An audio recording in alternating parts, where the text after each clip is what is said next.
Commander Vexhai stood before the assembly of young alien cadets, his scarred blue skin catching the light from the Academy's tall windows. His forearms moved slowly as he adjusted his ceremonial uniform, each movement deliberate and weighted, with years of combat experience. The room fell silent as the old Zephyrian warrior began to speak. "You sit here today in peace because of a species you have never met," he said, his deep voice carrying across the packed auditorium. "A species we once called weak. A species we nearly ignored when the machines came for us all." The cadets leaned forward, eager to hear the legendary commander's stories. Vexhai had fought in more battles than any living warrior, but these particular tales were rarely told. Today, he would share the truth about the humans. 15 cycles ago, when the hegemony first appeared in our sector, we Zephyrians laughed at the threat. Our ships were massive, our armor thick, our weapons powerful. We had conquered 12 star systems and enslaved 40 lesser races. What could some machines do against the might of the Zephyrian Empire? Vexhai's mandibles clicked together, a sign of bitter amusement among his people. The machines showed us quickly. They moved faster than we expected. They learned from every battle. They never tired, never feared, never retreated unless it served their purpose. Within 6 months, they had taken 8 of our colonies. The commander walked to a large display screen, showing a map of the galaxy as it was during the early days of the war. Red markers indicated hegemony-controlled space, spreading like an infection across the star charts. Our high command finally admitted we needed allies. The Crithari joined us first, bringing their plasma weapons. Then came the Nexari with their shield technology. But when the human delegation arrived at our war council, we almost sent them away. Vexhai touched a control, and images appeared on the screen. The cadets gasped at what they saw. The humans looked so small, so fragile compared to the other species present. They had no natural armor, no claws, no enhanced strength. They seemed barely capable of surviving on their own worlds, let alone fighting a galactic war. Captain Jake Morrison was their representative, Vexhai continued. He stood no taller than a Zephyrian child, weighing perhaps 1/3 of what I did. His skin was soft, his bones thin. When he spoke, his voice lacked the rumbling authority we expected from warriors. The old commander's eyes grew distant as he remembered that first meeting. Morrison told us humanity could offer 50,000 ships and 2 million soldiers. We laughed. The Crithari representative actually asked if the humans planned to overwhelm the machines with their corpses, but Morrison did not get angry. He did not challenge our insults to combat as we expected. Instead, he smiled and said something I will never forget. "Judge us by our actions, not our appearance. We may look weak, but we have survived things that would break stronger species." Vexhai activated another image showing the human ship that had brought the delegation. The vessel looked crude compared to Zephyrian warships with blocky armor and simple weapons. Nothing about it suggested advanced technology or superior firepower. We agreed to let them join us, but only because we needed every ship we could get. High Command assigned me to work with their forces as a military observer. I was to report on their capabilities and determine if they were worth the resources we were spending on this alliance. The commander's voice took on a harder edge. My first mission with the humans was an assault on a hegemony supply depot in the Kepler system. The plan was simple.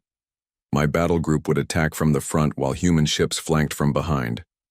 Standard Zephyrian tactics that had served us well for centuries. I boarded their command ship, the UHS Defiance. The corridors were narrow, designed for beings half my size. The crew stared at me as I passed, and I could see fear in their small eyes. Good, I thought, at least they knew their place in the order of things. Vexhai paused, his expression growing thoughtful. Captain Morrison met me on the bridge along with his second-in-command, Lieutenant Lisa Carter. She was even smaller than Morrison, with yellow hair and pale skin that looked like it would tear at the slightest touch. When she offered tactical suggestions for the mission, I dismissed them immediately. The humans wanted to use stealth and misdirection. They proposed hitting the depot's communication array first, then using small teams to disable key systems while the main force held the enemy's attention.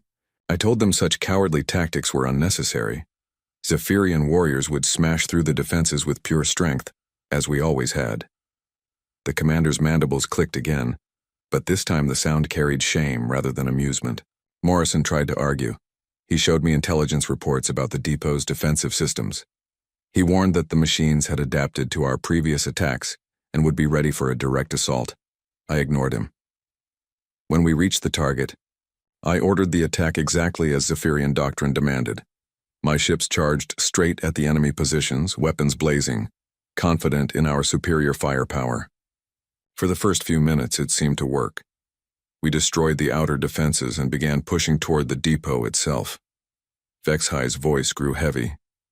Then the trap closed. The machines had indeed learned from our tactics. Hidden weapon platforms activated all around us. Swarms of automated fighters poured from concealed hangars. In minutes, we went from hunters to prey. The screen showed tactical displays from the battle, red dots representing enemy forces surrounding the blue markers of the Allied fleet.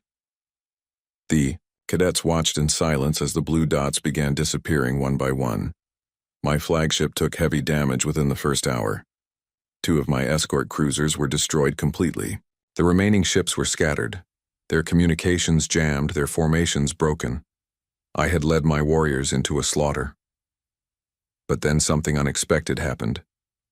The human ships, which had been holding back at my orders, suddenly surged forward. Morrison's voice came over the emergency channel, calm and steady despite the chaos around us. All human units execute Rescue Protocol Alpha. Priority is extraction of Allied forces. Vexhai's eyes met those of his young audience. What I witnessed next changed everything I believed about warfare and courage. The humans threw themselves into the teeth of the enemy formation, not to achieve glory or complete the mission, but to save warriors who had treated them with contempt. Lieutenant Carter's destroyer took on 3 hegemony cruisers alone, drawing their fire while damaged Zephyrian ships limped to safety. Captain Morrison's ship rammed a machine battleship that was about to finish off my flagship, his smaller vessel crumpling like paper but buying us precious time to retreat. The commander's voice grew quiet. I watched from my command deck as human fighters, tiny things that looked like metal insects, swarmed around crippled Zephyrian vessels. Their pilots were calling out coordinates to each other, organizing rescue efforts while under constant fire. Some of them died shielding ships full of warriors who had called them weak. When the retreat order finally came, every surviving Zephyrian ship made it out. We lost equipment and pride, but we kept our lives. The cost was paid by human crews who barely knew us, who had no reason to risk themselves for ungrateful allies. Vexhai turned away from the screen, facing his audience directly. In the aftermath, as we counted our losses and licked our wounds, Captain Morrison came to see me in the medical bay. I expected him to gloat, to remind me how my arrogance had nearly doomed us all. Instead, he sat beside my bed and asked if my wounds were healing properly. When I demanded to know why his people had saved mine, Morrison looked at me with those small human eyes and said something I still think about every day. Because that's what allies do. We don't abandon each other no matter what. The old commander's scarred hands gripped the podium as he concluded the first part of his tale. That day, I learned my first lesson about humans. They do not fight because they are strong. They fight because they choose to be strong, even when everything about them suggests they should be weak. And that choice, young ones, makes them the most dangerous warriors in the galaxy. Commander Vexhai moved closer to his audience, his battle-scarred face showing the weight of memory. The young cadet sat in complete silence, waiting for him to continue his tale about the humans who had changed everything. After the disaster, at Kepler, I spent 3 weeks in the medical bay thinking about what had happened. My pride was wounded more than my body. For the first time in my military career, I had to admit that another species had shown me something I did not understand. The old warrior's 4 arms gestured slowly as he spoke. When I was cleared for duty, High Command gave me a choice. I could return to pure Zephyrian units and forget about the humans, or I could continue working with them to learn their methods. Most of my fellow officers chose to go back to our own kind. They said the humans were too strange, too unpredictable. Vexhai's Mandibles clicked with what might have been approval. I chose to stay with them, not because I liked them, but because I needed to understand how such weak creatures could be so effective in battle. Captain Morrison welcomed me back without any mention of my previous failures. Lieutenant Carter simply nodded and handed me a tactical briefing for our next mission. The commander activated the display screen, showing images of a massive space station surrounded by defensive platforms. Our target was Kepler Station, a major hegemony stronghold that controlled 3 jump routes. The machines had turned it into a fortress with enough firepower to destroy a small fleet. Previous attacks by other species had failed completely. I expected the humans to plan another desperate charge, maybe with more clever timing. Instead, Morrison called a meeting with all senior officers. What he proposed seemed like madness to me. Vexhi's eyes grew bright with remembered surprise. The human plan involved no direct assault at all. Instead, they wanted to send small teams through maintenance tunnels and service ducts to disable the station's key systems. They would use the station's own size against it, striking from within while making the defenders think they faced a much larger attack. The screen showed detailed schematics of the station's interior, with tiny passages marked in red. The cadets could see how narrow and complex the route would be. Sergeant Danny Rodriguez would lead the infiltration team. He was a compact human with dark skin and quiet eyes that seemed to notice everything. When I met him, he was studying the station plans with the intensity of a scholar examining ancient texts. Rodriguez explained that humans had experience with this kind of warfare from their own history. They called it guerrilla fighting, using speed and surprise instead of brute force. I told him that Zephyrian warriors were too large for such tiny spaces. He smiled and said that was exactly why it would work. Vexhi paused, remembering the human's confidence. The plan required perfect timing. While Rodriguez and his team crawled through the station's guts, Corporal Amy Walsh would coordinate a diversion attack. Her job was to make the machines think they faced a full invasion fleet. Walsh was even smaller than most humans, with red hair and a voice that could cut through battlefield noise like a blade. When she spoke on the communications channel, every human ship responded instantly. I had never seen such discipline from a species that seemed so chaotic. The commander began pacing as he continued his story. The mission began at dawn, ship time. Walsh's squadron approached the station from the main vector, broadcasting fake communications and using electronic countermeasures to make their 12 ships look like 50. The machines responded exactly as she predicted, moving their defenses to face the apparent threat. Meanwhile, Rodriguez and his team launched from a transport hidden behind a dead asteroid. They used tiny insertion pods that looked like space debris. I watched through tactical displays as these little capsules drifted toward the station, completely invisible to enemy sensors. Vexhi's voice grew more animated as he described the infiltration. The human team squeezed through passages that I could barely fit my arm into. They moved in complete silence, communicating through hand signals and brief radio bursts. Rodriguez led them through kilometers of tunnels, never getting lost, never hesitating at intersections. I began to understand that humans had advantages I had never considered. Their small size was not a weakness in this environment. Their flexible bodies let them navigate spaces that would trap larger species.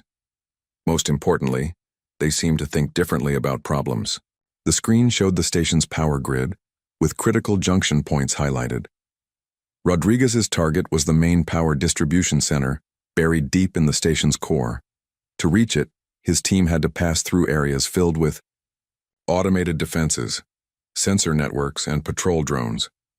What amazed me was how they dealt with each obstacle. Instead of fighting through them, they found ways around every challenge. When they encountered a sensor grid, they used the station's own maintenance schedule to time their passage. When patrol drones blocked their path, they created false alarms in other sections to draw them away. Vexhi's expression showed grudging admiration. The humans turned the station's complexity into their ally. They used maintenance access codes they had somehow obtained. They followed power conduits and air recycling systems like a map. They even tapped into internal communications to monitor enemy responses.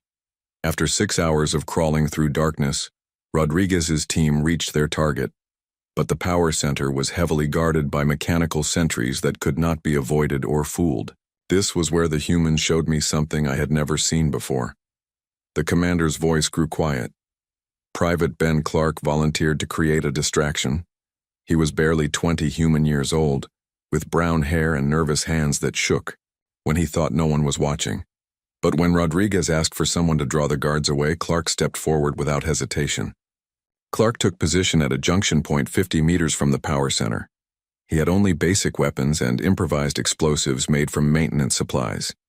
His job was to hold that position long enough for his teammates to complete their mission. Vex-High activated combat footage on the screen showing the narrow corridor where Clark made his stand. When the sentries came for him, Clark was ready. He used the confined space to his advantage, forcing the machines to attack one at a time. His first explosion brought down part of the ceiling, creating cover and limiting their movement. For 6 hours, that young human held his position against waves of mechanical attackers. He used their own weapons when his ran out. He turned maintenance tools into traps. When his explosives were gone, he used the station's own systems against the machines. The cadets watched in amazement as the tactical display showed Clark's impossible defense. Each time it seemed he would be overwhelmed, he found some new way to delay the enemy. Meanwhile, Rodriguez and the others reached the power center. But instead of simply destroying it, they did something that showed the true depth of human thinking. They reprogrammed the entire system, making the station's own defenses turn against each other. Vex-High's mandibles clicked with appreciation. Within minutes, weapon platforms throughout the station began firing on their own installations. Defense shields fluctuated wildly, leaving gaps that Walsh's squadron exploited perfectly. The humans had turned the fortress into its own worst enemy. When Zephyrian reinforcements finally arrived at Clark's position, they found something that challenged everything we thought we knew about warfare. The young human had not just survived his impossible stand. He had eliminated an entire enemy squad using nothing but determination and creativity. The commander's voice filled with respect. Clark was unconscious from exhaustion and blood loss, but he was still alive. Around him lay the wreckage of machines that should have killed him in the first few minutes. He had done the impossible through sheer refusal to give up. The station fell within 12 hours.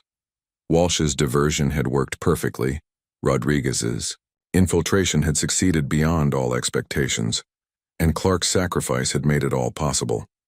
We captured a major hegemony stronghold with minimal losses. Vex-High turned to face his young audience directly.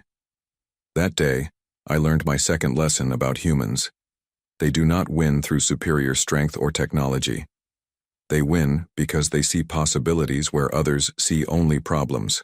They turn their weaknesses into weapons and their enemies' strengths into vulnerabilities. Most importantly, they understand that every individual can make a difference. Private Clark was not a general or a hero.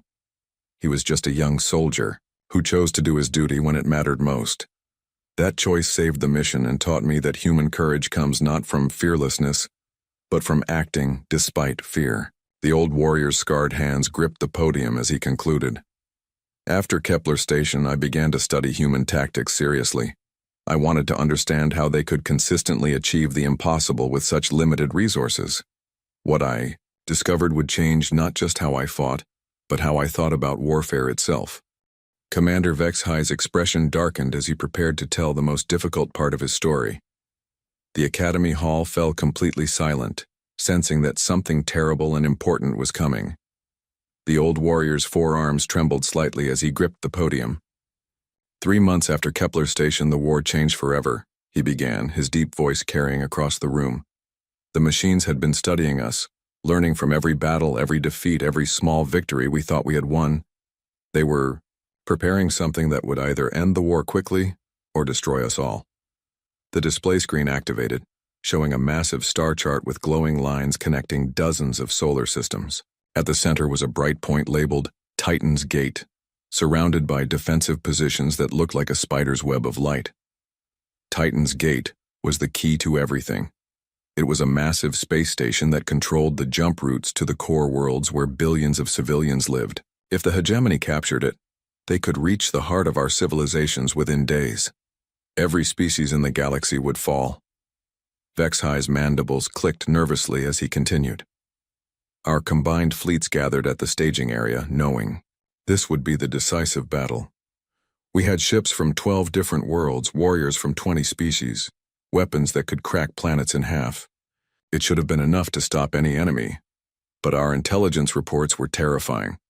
The machines had assembled the largest fleet in recorded history. They had new ship designs we had never seen before, weapons that could punch through any known armor, defensive systems that seemed almost magical in their effectiveness. The commander walked closer to his audience, his scarred face showing the weight of memory. High Command held a final meeting to plan the assault.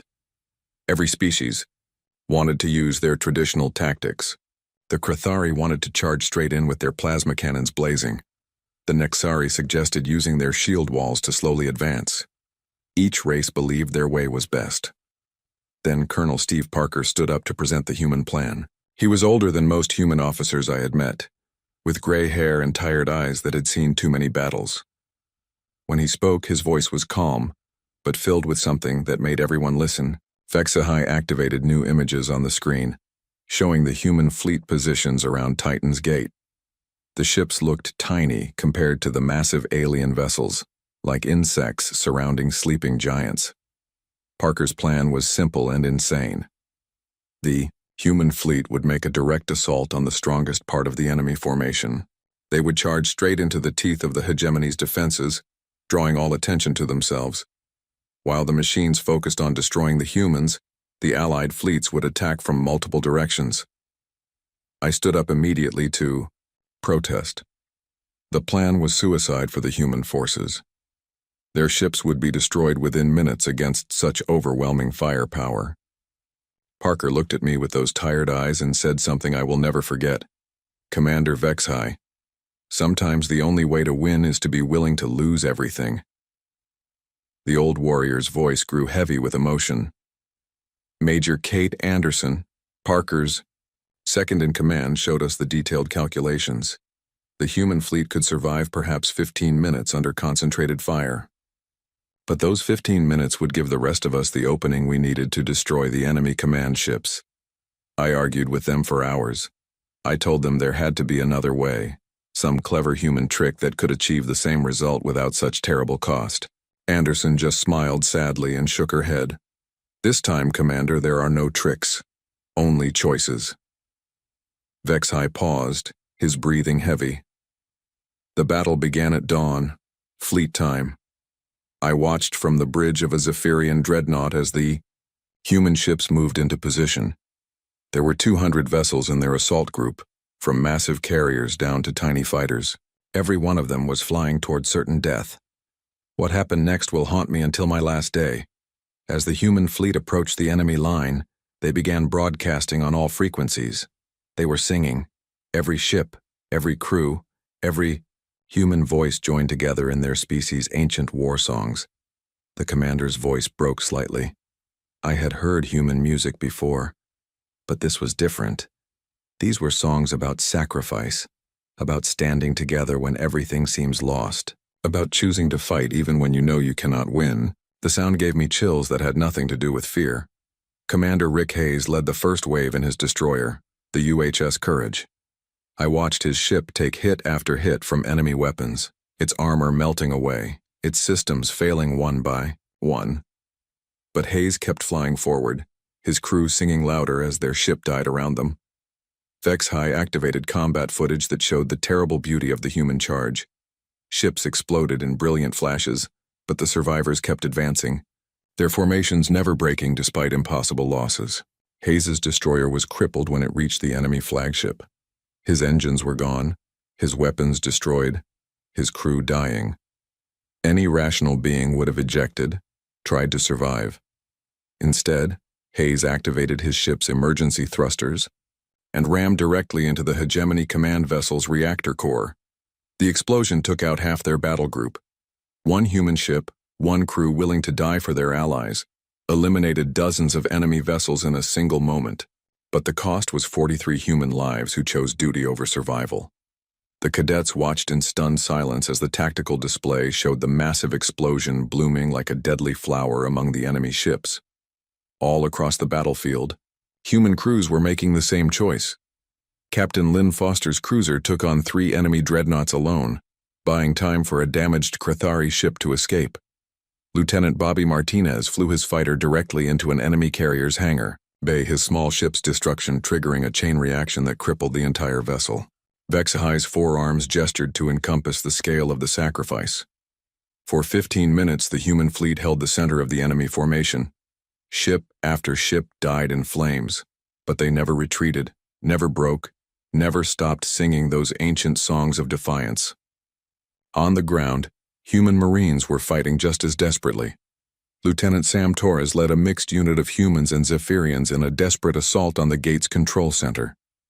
The machines threw everything they had at that small force.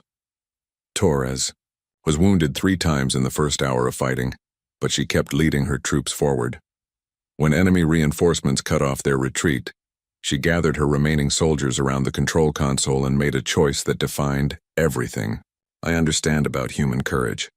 The screen showed the interior of the control center, with its massive computers and gleaming displays. Scorch marks on the walls told the story of desperate fighting in confined spaces. Torres looked at her human and alien soldiers, all of them, knowing they were about to die, and activated a dead man's switch connected to the facility's main computer core. If the machines killed them all, the explosion would destroy the entire command structure. But Torres did not wait to die. She fought for every second, every breath, every heartbeat. When Zephyrian reinforcements finally broke through, they found her standing over the bodies of dozens of mechanical soldiers, still protecting that switch with her dying strength. Vexahai's voice grew quiet with awe. The battle turned in those final moments. The human sacrifice had worked exactly as planned. With their command ships destroyed and their control center crippled, the hegemony fleet began to fall apart. Our combined forces swept through their broken formations like a storm. But victory felt hollow when we counted the cost. 90% of the human fleet was gone. Thousands of their best warriors had died in those 15 minutes of hell. An entire generation of human heroes had chosen death over defeat. The old commander turned to face his audience directly. That day I learned my 3rd lesson about humans. They do not fight because they believe they will win. They fight because they believe some things are worth dying for. Their courage comes not from fearlessness, but from love so deep they will burn themselves to ashes to protect what matters. The machine's greatest weakness was that they could not understand this kind of thinking. Their logical minds could calculate tactics and predict strategies, but they could never comprehend beings who grew stronger the more desperate their situation became. Vexahai's scarred hands gripped the podium as he concluded this part of his tale. After Titan's Gate, the hegemony began to retreat. They had learned something that terrified their mechanical minds. They were facing an enemy that would literally set the galaxy on fire before surrendering to tyranny. And that enemy was teaching the rest of us to be just as dangerous. Commander Vexahai moved away from the podium, his heavy footsteps echoing in the silent academy hall. The young cadets could see that this part of his story would be different, more personal somehow. His scarred face showed not just the memory of battle, but something deeper and more painful. After Titan's Gate, everything changed for me, he began, his voice softer than before. High Command decided that I should be permanently attached to human units. They said I understood their methods better than any other Zephyrian officer. What they did not know was that I had requested the assignment myself. The old warrior's forearms moved slowly as he gestured toward the memorial wall behind him. I wanted to understand how a species could sacrifice so much for others and still keep fighting. The humans who survived Titan's Gate were not bitter or broken. Instead, they seemed more determined than ever. I was assigned to work with Platoon Sergeant Tony Adams during the campaign to retake the Outer Rim colonies. Adams was a veteran of 12 major battles, with scars covering his arms and a quiet way of speaking that made everyone listen when he talked. Vexahai's expression grew thoughtful. The Outer Rim campaign was not like the great space battles we had fought before. This was ground warfare at its most brutal. The machines had turned every captured world into a fortress, with automated defenses and mechanical soldiers dug into positions that had taken months to prepare. The display screen showed images of devastated planets, their surfaces scarred by endless fighting. Burned forests, ruined cities, and cratered landscapes stretched as far as the eye could see. The fighting was house to house, bunker to bunker, sometimes room to room. There were no glorious charges or brilliant tactical victories, just the slow, grinding work of taking back each mile of territory one bloody step at a time. Adams led a mixed unit of humans and Zephyrians, along with warriors from 6 other species. I expected the different races to have trouble working together, especially under such terrible conditions. Instead, I watched something remarkable happen. Vexhai began pacing again, his movements showing the restless energy of remembered combat. The first planet we attacked was called Haven's Rest. It had been a farming world before the machines came, with green fields and peaceful settlements. When we landed, it looked like the surface of a dead moon. Our objective was to capture the main communications center in what used to be the planet's capital city. The machines had turned every building into a bunker, every street into a killing ground. Traditional tactics would have taken months and cost thousands of lives. But Adams had learned from his human comrades. He split our force into small teams, each one containing different species with different abilities. My team included Specialist Maria Santos, a human engineer who could make explosives from household materials. The commander's voice grew warmer as he described Santos. She was small even by human standards, with dark hair and gentle hands that seemed too delicate for warfare. But Maria could look at any building and immediately see its weak points, could turn simple chemicals into weapons that could crack the strongest armor. We spent 3 days moving through the ruins, avoiding main streets and obvious routes. Maria led us through sewers, abandoned basements, and collapsed tunnels. She seemed to have an instinct for finding safe paths through the most dangerous terrain. Vexhai activated new images showing the underground network beneath the city. What amazed me was how the humans shared their knowledge with the rest of us. Maria taught Zephyrian warriors how to move silently despite our size. Adams showed Crithari soldiers how to use cover effectively with their heavy weapons. But the real lesson came when we encountered our first serious resistance. A squad of mechanical soldiers had taken position in an old school building, using the children's desks and playground equipment as cover. The sight of those innocent spaces turned into weapons of war filled me with rage. Corporal Chris Martin was with us that day. He was young, maybe 25 human years, with red hair, and a quick smile that made him popular with soldiers from every species. When the machines opened fire from the school, Martin did something that showed me the true depth of human determination. The screen displayed tactical maps of the engagement, showing enemy positions marked in red throughout the school complex. The building was too well defended for a direct assault. We could have called for artillery support, but that would have destroyed the structure completely. Adams was trying to figure out another approach when Martin volunteered for a reconnaissance mission. Martin's plan was to crawl through the school's ventilation system and get close enough to the enemy positions to call in precise strikes.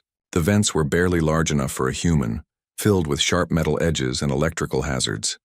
It should have been a suicide mission. Vexahai's voice filled with admiration. But Martin squeezed into that metal maze without hesitation. For 6 hours we listened to his whispered reports over the radio as he mapped every enemy position, every weapon placement, every possible weakness in their defense. Halfway through his mission, Martin's radio went silent. We waited for 20 minutes, fearing the worst, before his voice came back online. He had fallen through a damaged vent into a classroom full of enemy soldiers. Instead of being captured or killed, he had eliminated all 6 machines using nothing but a knife and the element of surprise.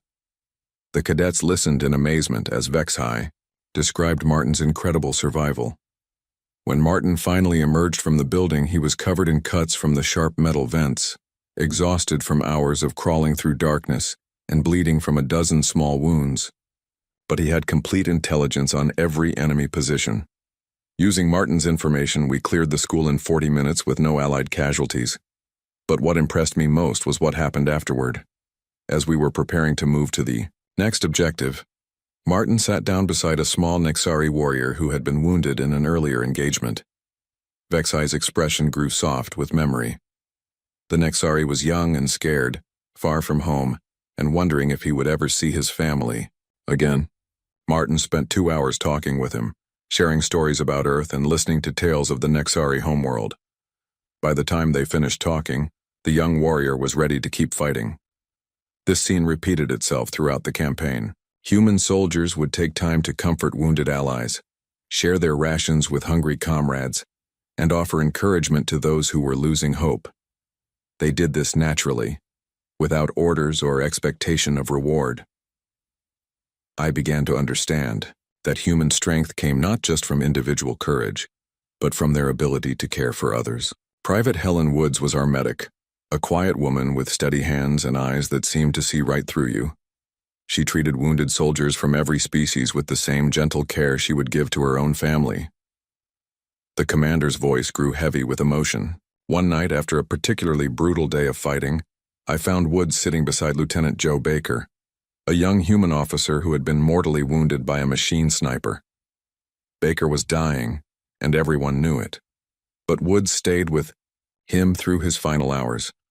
I watched her hold his hand and listened to his stories about home, about the girl he planned to marry after the war, about the children he would never have.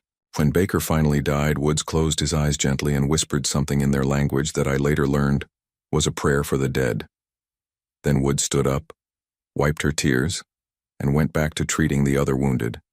She had work to do, and her personal grief could not interfere with her duty to the living, but I saw how that loss affected her, how each death carved away a piece of her heart. Vexai turned to face his audience directly. During those months in the Outer Rim, I learned my most important lesson about humans. They do not fight because war is glorious or because they enjoy violence. They fight because they love something more than they fear death. Every human soldier carried pictures of family, friends, or places they wanted to protect. They fought not for conquest or glory, but for the right of those they loved to live in peace. This love made them stronger than any weapon, more determined than any machine program. Sergeant Frank Miller explained it to me one night as we shared rations in a bombed-out building. He said, "Commander, we don't fight because we're fearless. We fight because we're terrified of what happens if we lose. We'd rather die on our feet than live on our knees." The old warrior's scarred hands gripped the podium as he concluded this part of his tale. By the end of the Outer Rim campaign, something incredible had happened. The mixed units were no longer collections of different species working together. We had become families bound by shared sacrifice and mutual respect. The humans had taught us all how to care for each other the way they cared for us. Commander Vexai stood before the memorial wall, his four hands tracing the names carved into the gleaming metal. The young cadets could see tears forming in his alien eyes as he prepared to tell the final part of his story. His voice was barely above a whisper when he began to speak. "The end came faster than any of us expected," he said, turning back to face his audience. "Our intelligence teams had been searching for the source of the hegemony's power for 3 years. We knew the machines were controlled by a central intelligence, but finding it had seemed impossible. The display screen activated, showing a barren world at the edge of known space. The planet looked dead, with no atmosphere, no water, and no signs of life. But deep beneath its surface, something glowed with artificial light. The breakthrough came from human scientists working with captured machine technology. Dr. Patricia Lee and her team discovered that all hegemony communications passed through a single processing center hidden on a world in neutral space. If we could destroy that center, every machine in the galaxy would stop working." Vexai's expression grew grim. But the facility was protected by defenses that made Titan's Gate look simple. Orbital platforms, underground bunkers, automated defense systems that could track and destroy anything larger than a small fighter. A direct assault would be suicide. High Command decided that only a small infiltration team could succeed. The mission required volunteers who were willing to accept that they would probably not return home. I was not surprised when Captain Alex Turner stepped forward to lead the human contingent, the old warrior's voice filled with respect. Turner was everything I had learned to admire about humans. He was brave without being reckless, intelligent without being arrogant, and completely devoted to protecting others. When he spoke, even veteran soldiers from other species listened carefully. Technical Sergeant Julie Ross volunteered to handle the technical aspects of the mission. She was an expert in machine programming and electronic warfare, with skills that seemed almost magical to those of us from less advanced worlds. Vex-High began pacing as he continued his tale. The team consisted of 12 members from 6 different species. Turner insisted that I join them, saying my experience with both alien and human tactics would be valuable. I agreed, though I suspected this would be my final mission.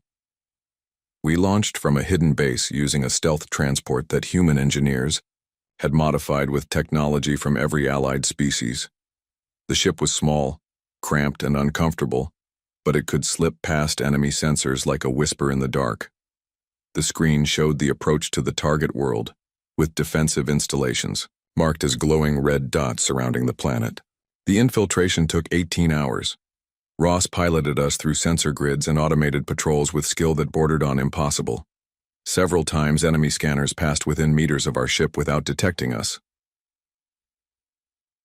Landing on the planet. Surface was the easy part. The real challenge was reaching the facility entrance, which was hidden beneath 3 kilometers of solid rock. Turner led us through a maze of natural caves and artificial tunnels, following maps that Ross had created. From stolen machine data, Vex-High's voice grew tense. The first casualty came when we encountered a patrol of mechanical guards in the lower tunnels. Corporal Lisa Gray, a Krathari warrior who had become like a sister to the human soldiers, sacrificed herself to seal a tunnel behind us. Her plasma charges brought down half the mountain, but they bought us the time we needed to reach the facility. The processing center was larger than any of us had imagined. It stretched for kilometers underground, filled with massive computers and data storage systems that hummed with constant activity. The sound was like standing inside the brain of a sleeping giant. The display showed the facility's interior, with corridors that seemed to stretch forever, and computer banks that reached toward the ceiling like metal trees. Our objective was the central core, where the main intelligence resided. To reach it, we had to pass through layers of security that grew more dangerous with each level. Turner split us into 2 teams. He would lead the assault group to draw enemy attention, while Ross and I approached the core from another direction. It was a desperate plan, but the only one that had any chance of success. Vex-High's voice broke slightly. I watched Turner lead his team into a corridor filled with automated defenses, laser grids, explosive charges, robotic sentries that could kill with surgical precision. One by one, his soldiers fell as they cleared the path for Ross and me. Private Kevin Walsh died, disabling a security checkpoint. Sergeant Nancy Clark fell to sniper fire while covering our advance. Lieutenant Paul Davis used his body to shield Ross from an explosion that would have killed us both. Each death carved away another piece of my heart. The commander's forearms trembled as he described the final approach. Ross and I reached the core chamber as the facility's alarms began screaming. The main computer was a massive structure that filled the entire room, its lights pulsing like a mechanical heartbeat. But it was heavily defended by the most advanced guards we had ever seen. Ross immediately began working on the computer interface, her fingers flying over controls that looked like they belonged in a nightmare. She said she needed 10 minutes to upload the virus that would destroy the hegemony's central intelligence. But we did not have 10 minutes. The mechanical guards were advancing, and I could hear the sounds of Turner's team fighting desperately in the corridors outside. Ross looked at me with tears in her eyes and said something I will never forget. "Commander, tell them we tried our best."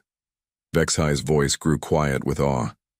Then Turner appeared in the doorway, his armor cracked and smoking from battle damage. Half his team was gone, but he had reached us in time. He took position beside me, his weapon ready, and said simply, "How long does she need?" 8 minutes, I told him. Turner nodded and began firing at the advancing guards. "Then we hold for 8 minutes, he said, no matter what." The screen showed the tactical situation, with enemy forces surrounding their position from multiple directions. For 8 minutes, Turner and I fought side by side against impossible odds. We used everything we had learned about human tactics, Zephyrian strength, and desperate courage. Turner moved like a dancer, using cover and misdirection to confuse the mechanical soldiers. When his ammunition ran out, he fought with his knife. When his knife broke, he used his bare hands. He never stopped moving, never stopped fighting, never stopped believing we could succeed.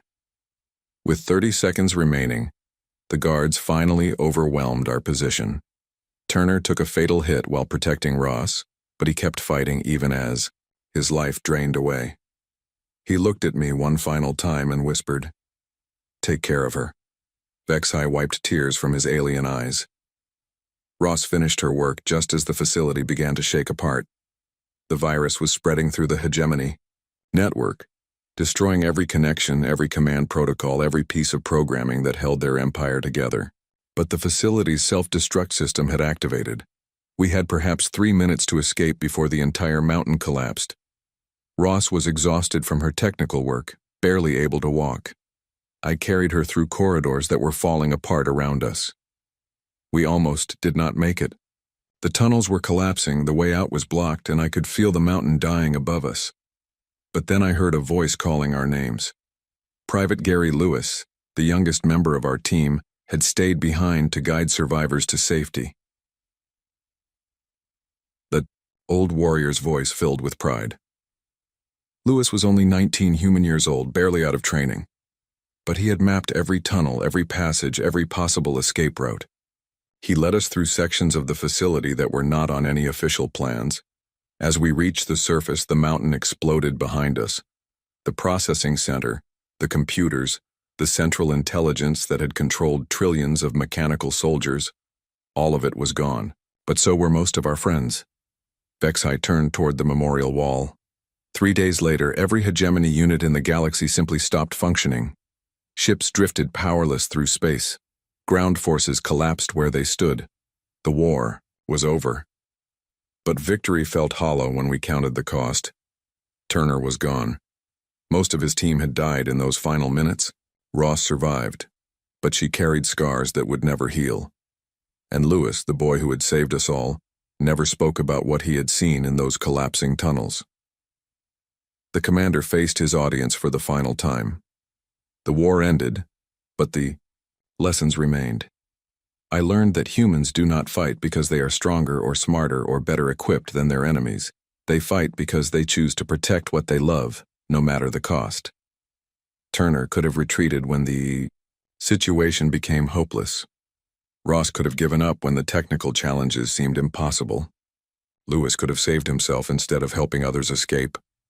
But they chose duty over safety, love over fear, sacrifice over survival. Vexai placed his hand on a small human flag beside the memorial. This flag was given to me by Gary Lewis himself, now an old soldier with grandchildren who will grow up in a galaxy made safe by those who came before. He still writes to me, sharing stories of peace that exist because young humans were willing to die for strangers they had never met.